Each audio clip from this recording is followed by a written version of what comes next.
There is a deep and uncomfortable irony and, frankly, a dystopian feeling in responding to false allegations of human rights abuses made by a country known to have committed the last genocide of the 20th century, and a government that is currently one of the biggest authoritarian threats to regional peace and security. This very Security Council established the ICTY in 1993 because of horrific crimes and grave breaches of the Geneva Conventions. The Serbian government throughout the 90s ordered, planned and committed murder, torture, mutilation and rape, committing genocide in Srebrenica and in Kosovo. Feminist legal scholars have extensively shown how rape was used as a tool of war. The brutality of what was committed changed international human rights law forever.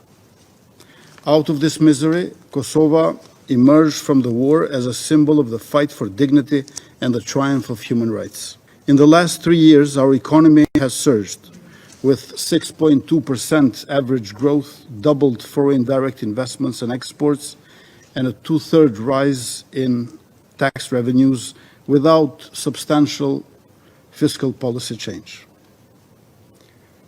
We've funneled this growth into the region's largest fiscal package, recognized by the World Bank, to directly aid citizens, families and businesses in facing global energy and cost of living challenges.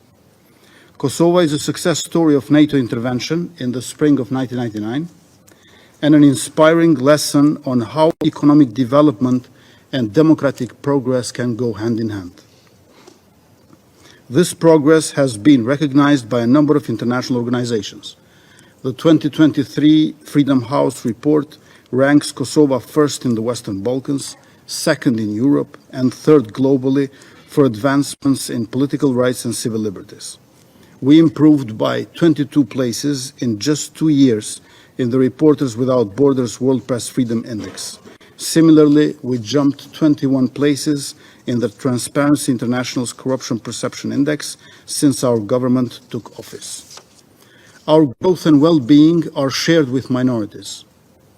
We proudly have and enforce one of the constitutions with the highest protections of minority rights, which include 20 guaranteed seats in the parliament, out of 120, out of which 10 are for Serbs.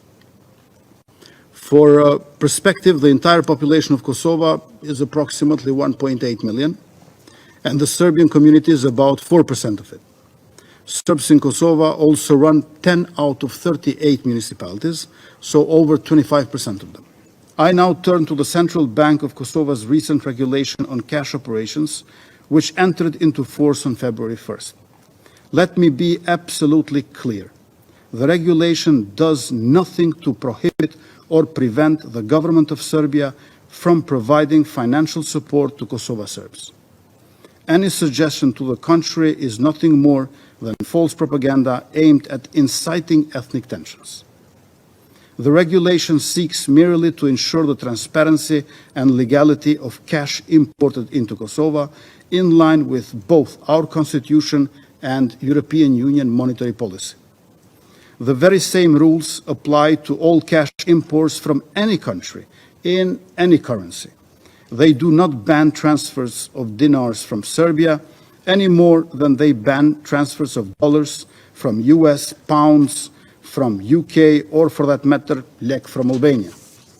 The Central Bank of Kosovo is committed to doing all that it can to ensure that Kosovo Serbs are able to continue receiving financial support from Serbia uninterrupted and unimpeded. Dinar has not been banned in Kosovo. Serbian citizens, and not only them, they can have dinars. You can own dinars, but euro is the only currency as means of payment. In previous century, before liberation, we had dinar as means of payment. We were under occupation. In 21st century, first we had Deutschmark, German mark, and then after euro. Only euro is means of payment. And we have done so many subsidies, social assistance, we give grants for education and healthcare to Serb majority municipalities, and believe me, they all take euros, no problem. We do not have a single case where a Serbian citizen of Kosovo said, I don't want this money because it is in euro currency. In our neighboring country, in Montenegro, over a quarter of the population declare themselves Serbs. They have euro as currency. Ordinary Serbs are not euro haters. Euro is currency of payment. You can own money in whatever currency you want. And I will do more communication, more information to Serbs in the coming days throughout this month. And believe me, Madam President, converting car plates from KM into RKS was much more difficult, because in RKS car plates of our republic, you have R for the republic. The conversion is full. They switched from Serbian car plates into Kosovar ones. In euro, you don't have Republic of Kosovo at all.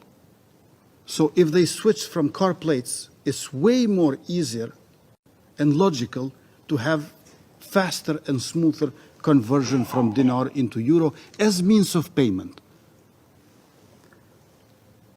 There are 4 branches of commercial banks in the northern part of Kosovo.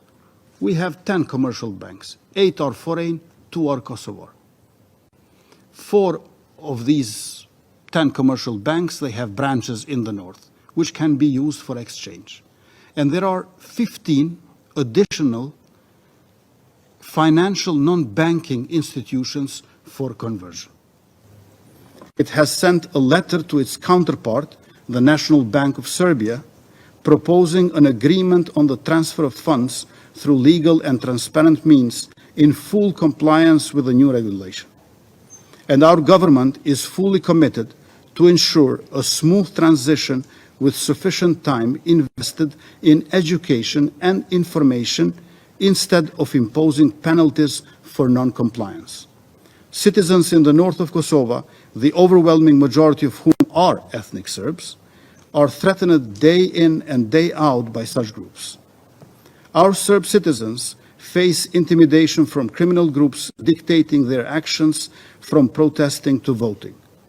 Disobedience results in violence, car burnings, and threats to family members. When Kosovo Serbs ask to meet with me, we cannot make the meetings public because their lives and livelihoods are threatened. This must stop. Belgrade cannot be permitted endlessly to finance its criminals and terrorists in Kosovo with undeclared and unregulated streams of money flowing freely and illegally into our country. Belgrade has sounded the alarm not because of dinar exchange into euro, but because we are banning large sacks of money at the border. They are crying foul not out of concern for the plight of Kosovo Serb citizens, but because their convenient pipeline of illegal cash into the north of Kosovo is about to be shut off. After Serbian opposition leader Nikola Sandulovic apologized for Serbia's war crimes in Kosovo and laid flowers on the grave of a 7-year-old victim, the Serbian Secret Service arrested him early this January and beat him until he was unconscious, leaving him paralyzed. Meanwhile, Kosovo Serbian journalist Radomir Dimic, who has resided in Serbia, has publicly stated that he plans to return to Kosovo because Mr. Vucic's authoritarian regime has made life unbearable for journalists. And as we speak now, he has arrived in Kosovo. Sadly, even 25 years after the war, Serbia persists in its attempts to violently reclaim Kosovo.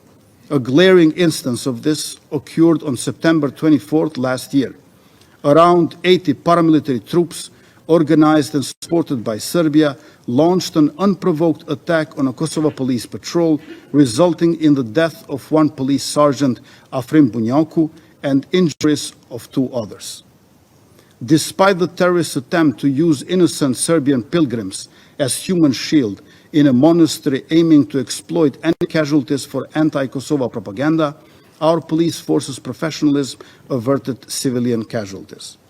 Then, on September 27, Serbia declared an official 3-day mourning period for the terrorists killed in the Kosovo police anti-terror operation.